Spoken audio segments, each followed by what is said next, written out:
तो पुण्यात्माओं, हम ऐसे नास्तिक बनवा दिए काल ने। काल का उद्देश्य है कि ये भगवान से दूर हो जा, और विशेषकर कलयुग में, क्योंकि कलयुग में परमात्मा से इसका प्रॉमिस हो गया है, हुआ था। इसने खुद अपने मुख से कहा है कि आप कलयुग में कितने प्राणी ले जाना, 3 युगों में जीव ना ले जाना भगवान। परमात्मा को पता था इस बात का कि सतयुग त्रेता द्वापर में इनके पुण्य कर्म गणे रहेंगे, और जब तक प्राणी के पुण्य कर्म हैं ये सुखी रहता है, और जब तक ये सुखी है इसको भगवान की आवश्यकता कतई नहीं। जैसा, लेकिन आत्मा भगवान की भक्ति बिना रह नहीं सकती। तो जैसा भी ये समाज से या किसी अन्य व्यक्ति से जो ज्ञान सुन लिया भक्ति का, उस पर आरूढ़ होकर के साधना करता रहता है।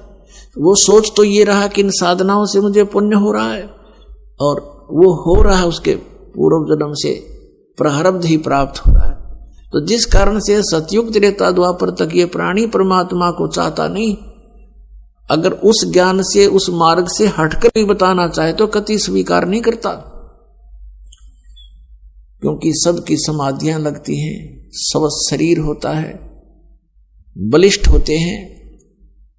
तो अब कलयुग में आकर इन सभी गुणों की हानि हो जाती है। ना शरीर बलिष्ठ रहता है, ना पूर्व जन्म के पुण्य रहते हैं, साधनाएं भी करते हैं लेकिन फिर भी दुखी रहते हैं।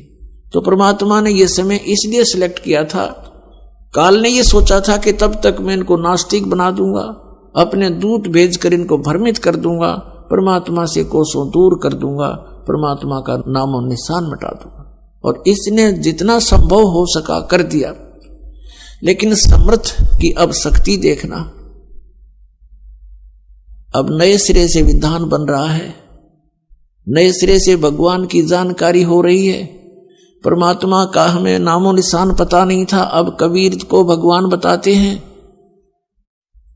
तो अज्ञान आधार से ये मन स्वीकार करने को कतई तैयार नहीं होता, खड़े पैर गाड़ दे है अड़ियल घोड़े की तरह। लेकिन सच्चाई में इतनी ताकत होती है कि वो अपना स्थान अवश्य बनाते।